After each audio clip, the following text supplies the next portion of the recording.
नमस्कार, आप देख रहे हैं KH लाइव हिमाचल और मैं हूं आपके साथ पूजा राजपूत। आज इस इवनिंग बुलेटिन में हम आपको हिमाचल प्रदेश की तमाम बड़ी खबरों से रूबरू करवाएंगे। आइए पहले नजर डालते हैं आज की हेडलाइंस पर। हिमाचल हाईकोर्ट का बड़ा फैसला, अनुबंध कर्मचारियों को भी मिलेगा पितृत्व अवकाश। हिमाचल में 700 होमगार्ड की होगी भर्ती। शिमला के NH अस्पताल में फर्जी डिलीवरी का खुलासा, महिला पर FIR। HRTC को मिली नई 24 वॉल्वो बसें, आज से शिमला में एंट्री। हिमाचल के 20,000 स्थानों पर मना योग दिवस, 2 लाख लोगों ने किया योग। TGT भर्ती के नियमों में बदलाव, आयु सीमा बढ़ी, CBT में न्यूनतम अंक तय। कांस्टेबल भर्ती में नकल के आरोपों पर लोक सेवा आयोग का बयान। कीरतपुर मनाली फॉरनील पर सफर और महंगा, टोल फिर बढ़ा। हिमाचल में 7 दिन भारी बारिश का अलर्ट, बाढ़ से तबाही शुरू। और अब खबरें विस्तार से। हिमाचल प्रदेश हाईकोर्ट ने एक बड़ा और महत्वपूर्ण फैसला सुनाया है। अब राज्यों में अनुबंध पर काम करने वाले पुरुष कर्मचारियों को भी बच्चे के जन्म पर पितृत्व अवकाश मिलेगा। हाईकोर्ट ने इसे मौलिक अधिकार करार देते हुए साफ कहा है, ये हक हर पिता को मिलना चाहिए, चाहे वो रेगुलर हो या फिर कॉन्ट्रैक्ट पर। फैसला सुनाते हुए जस्टिस संदीप शर्मा की बेंच ने तकनीकी शिक्षा विभाग के उस आदेश को खारिज कर दिया जिसमें एक कर्मचारी को छुट्टी से वंचित किया गया था। कोर्ट ने सरकार को निर्देश दिया है कि नियमों में बदलाव कर इसे नीति के रूप में लागू किया जाएगा। कोर्ट ने यह भी कहा है कि पितृत्व अवकाश सिर्फ छुट्टी नहीं, ये नवजात की देखभाल और परिवार के साथ पिता की जिम्मेदारी निभाने का मौका है। हिमाचल सरकार ने राज्यों में सुरक्षा व्यवस्था और आपात प्रतिक्रिया को मजबूत करने के लिए बड़ा कदम उठाया है। गृह विभाग ने 700 होमगार्ड की भर्ती प्रक्रिया तुरंत शुरू करने के आदेश जारी किए हैं। ये जवान प्रदेश के प्रमुख मंदिरों, बिजली परियोजना और सार्वजनिक उपक्रमों में तैनात किए जाएंगे। होमगार्ड जवान मंदिरों में भीड़ नियंत्रण, जेब कतरे जैसे अपराधियों से सुरक्षा और श्रद्धालुओं की सहायता करेंगे। बिजली परियोजना और उद्योगों में संवेदनशील उपकरणों की सुरक्षा, आपातकालीन स्थिति में त्वरित प्रतिक्रिया और चोरी तोड़फोड़ की घटनाओं को रोकने की जिम्मेदारी भी इन्हीं जवानों की होगी। मानसून के चलते आपदा प्रबंधन को देखते हुए सरकार चाहती है कि राहत बचाव कार्यों में भी होमगार्ड्स की मदद मिल सके। भर्ती के लिए जल्द ही मानदंड तय कर विज्ञापन जारी किया जाएगा। हिमाचल प्रदेश की राजधानी शिमला स्थित कमला नेहरू अस्पताल में जुड़वा बच्चों की फर्जी डिलीवरी और गुमशुदगी का चौंकाने वाला मामला सामने आया है। करसोग क्षेत्र की एक महिला ने डॉक्टरों पर बच्चों को गायब करने का आरोप लगाया, जिससे अस्पताल में हड़कंप मच गया। अस्पताल प्रबंधन ने मामले की तुरंत जांच करवाई। मेडिकल रिपोर्ट और CCTV फुटेज में महिला के आरोप झूठे पाए गए हैं। ना तो वो डिलीवरी रूम में गई, ना ही कोई प्रेगनेंसी का रिकॉर्ड मिला।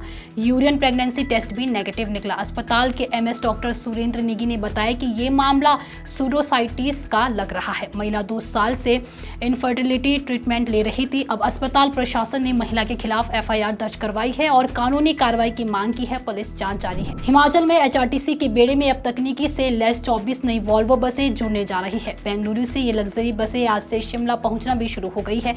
1.5 करोड़ रुपए कीमत वाली ये बसें तारादेवी, नगरोटा, पालमपुर, देहरा, कुल्लू और नालागढ़ जैसे डिपों में भेजी जाएगी। मुख्यमंत्री मुकेश अग्निहोत्री ने कहा कि ये बसें खासतौर पर बाहरी राज्यों और धार्मिक रूट्स के लिए चलाई जाएगी।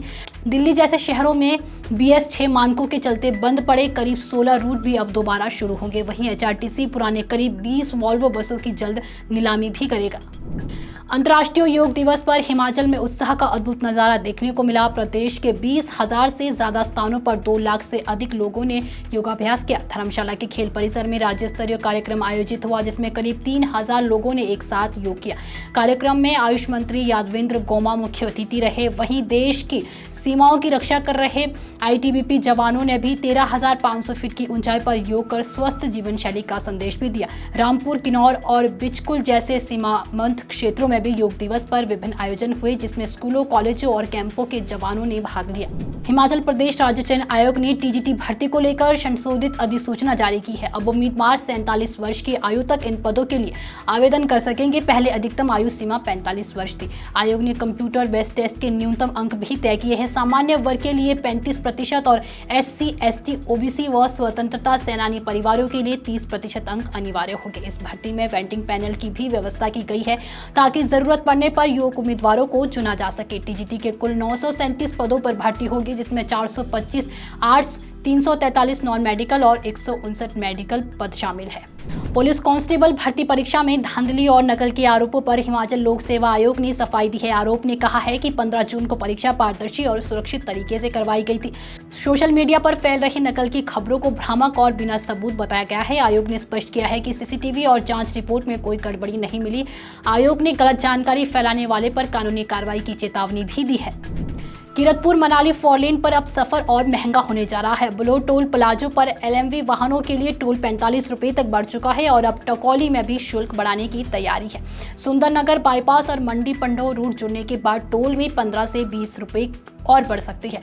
टकोली टोल प्लाजा भी अब पूरी तरह से चालू है, जहां फिलहाल 110 रुपये एक तरफा और 165 रुपये रिटर्न का शुल्क वसूला जा रहा है। NHAI के मुताबिक टोल शुल्क फोरलेन की प्रगति के हिसाब से ही तय हो रहा है।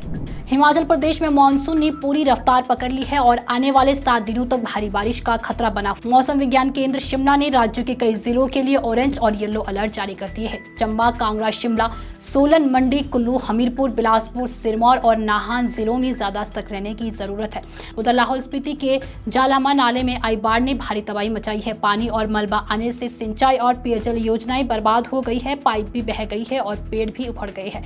लिंडूर गांव की पहाड़ी पर भूस्खलन का खतरा और बढ़ गया है। बीती रात कांगड़ा में सबसे ज्यादा 87.8 मिलीमीटर बारिश रिकॉर्ड की गई। वहीं मौसम विभाग के अनुसार अगले कुछ दिनों में अधिकतम तापमान में 2 से 4 डिग्री सेल्सियस की गिरावट आ सकती है।